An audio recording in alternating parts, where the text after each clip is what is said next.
Hare Krishna, Radhe Radhe. Welcome to my channel. तो जी कैसे हो आप सब लोग। उम्मीद करती हूँ कि राधा कृष्णा जी की कृपा से आप सब लोग अच्छे होंगे और स्वस्थ होंगे। तो जी आज की वीडियो में मैं आपसे चर्चा करूँगी कि क्या हम एकादशी के दिन हम दवाई खा सकते हैं। देखो, एकादशी हो या कोई अन्य व्रत हो, क्या हम उस दिन दवाई खा सकते हैं। तो देखिए, अगर एकादशी के व्रत में कोई भक्त बीमार है, उसकी शारीरिक क्षमता ठीक नहीं है, तो क्या वो दवाई खा सकता है। जैसे हमने इसके बारे में कई लोगों से पूछताछ भी करी, क्या हमें एकादशी के दिन दवाई खानी चाहिए। मान लिए बहुत से लोगों ने आपको सुझाव भी दे दिया, परंतु आपको एकादशी का व्रत भी करना है और आपके मन में दुविधा बनी हुई है कि मैं दवाई खा लूँ या ना खाऊं, क्या करूं, कैसे करूं।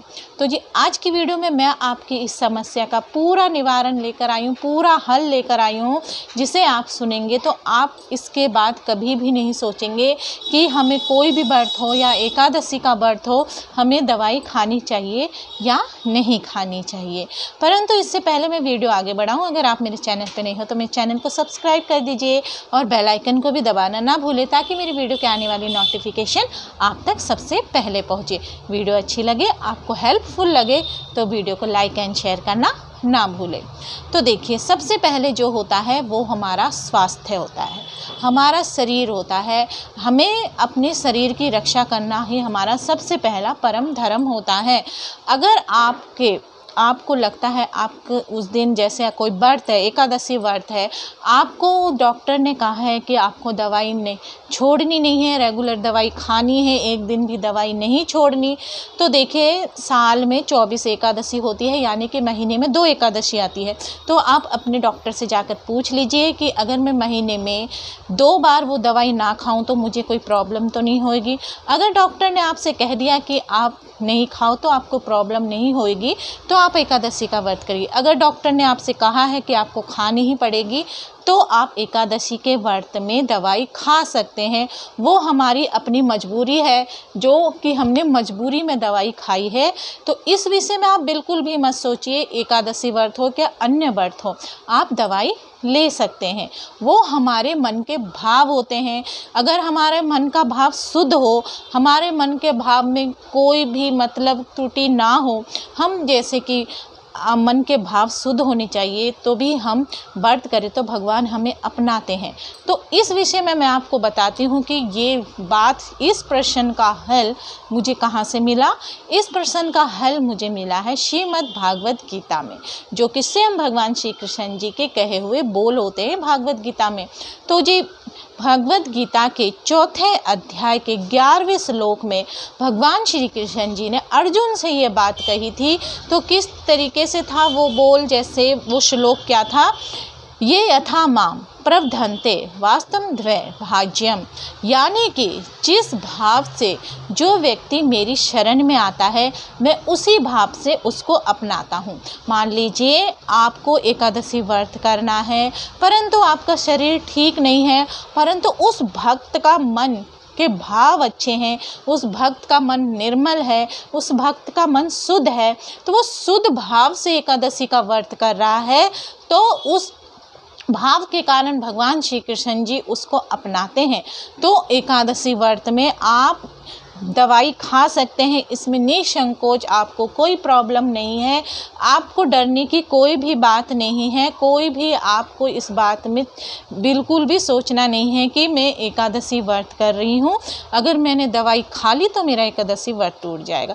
कई लोग सोचते हैं कि हमारे व्रत का हमें फल नहीं मिलेगा, एकादशी व्रत है, हमने दवाई खा ली, चलो उस भक्त ने दवाई खा भी ली, फिर भी वो पूरा दिन सोचता रहेगा कि मैंने व्रत के दिन दवाई खाई है तो मुझे इसका फल नहीं मिलेगा, मेरा फल पूर्ण नहीं होगा।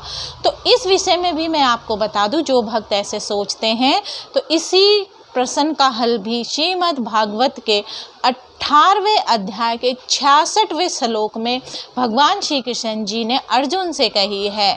सर्वधर्म परित्यज्य माम कर शरणं व्रज, अहम तवा सर्व पापेभ्यो मोक्षयिष्यामि मां त्रुज्य।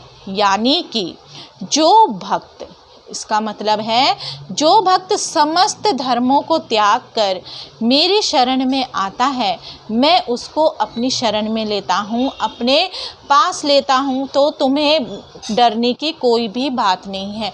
मान लो कोई भी भक्त किसी भी भाव से भगवान की शरण में जाता है, मान लो उसने हजारों पाप करे हैं, सभी पापों को त्याग के वो भगवान की शरण में जाता है तो भगवान उन्हें अपनाते हैं। मान लीजिए किसी भक्त का शरीर बीमार है और उसने एकादशी व्रत करा है, तो उसने दवाई खाई है, तो मजबूरी है, खाना पड़ा, परंतु इस मजबूरी को हमारे भगवान श्री कृष्ण जी हमसे पहले समझेंगे और वो अपनाएंगे। ऐसे भक्त के व्रत को भगवान श्री कृष्ण जी अपनाते हैं, उसका व्रत असफल हो जाए ऐसा हो ही नहीं सकता है।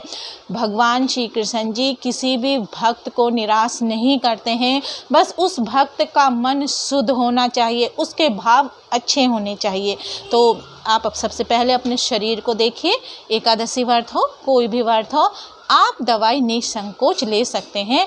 और मैं एकादशी व्रत के विषय में एक बात और आपसे बता दूं, एकादशी व्रत जो होता है सभी व्रतों से अलग होता है। सभी व्रत जो होते हैं जैसे कि 16 सोमवार ले लीजिए, शुक्रवार ले लीजिए, वीरवार का व्रत ले लीजिए, तो वो व्रत आप अपनी इच्छा की पूर्ति के लिए भगवान से मांगते हैं, परंतु एकादशी जो व्रत होता है वो हम अपने भगवान के लिए करते हैं, वो हम अपने लिए नहीं करते।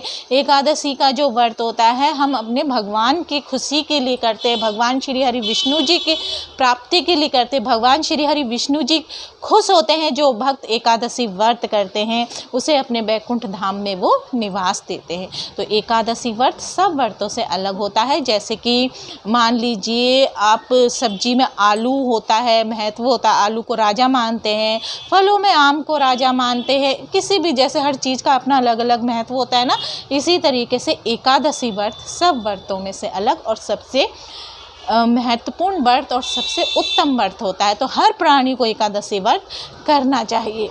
तो जी आज की वीडियो में बस इतना ही। उम्मीद करती हूँ कि आपको वीडियो समझ में आई होगी। तो हरे कृष्णा, राधे राधे।